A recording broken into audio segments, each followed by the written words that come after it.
Totoo nga no, na nagsuslow mo kapag nakita mo na yung taong sa tingin mo ay para sa'yo.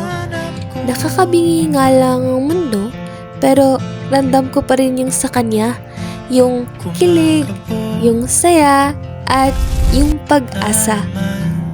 May mga sandali na akala ko ay nasasakupan ko na talaga ang mundo, pero may mga bagay na bigla na lang nagbabago.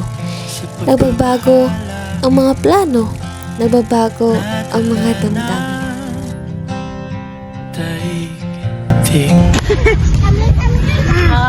Wala.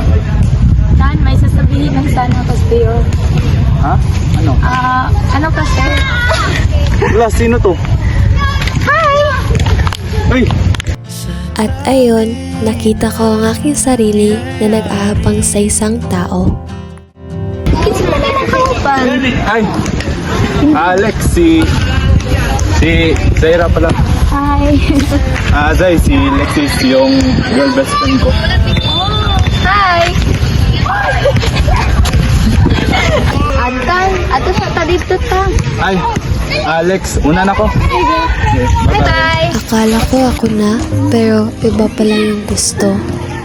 Masakit man isipin, pero mayroon pa rin mga taong magmamahal sa atin ng walang kapalit na kondisyon.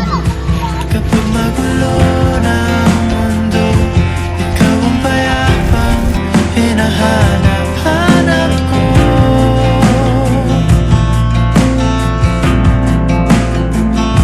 Tumakbo ka rin patungo sa'kin kapag bumibigat na ang iyong dibdib.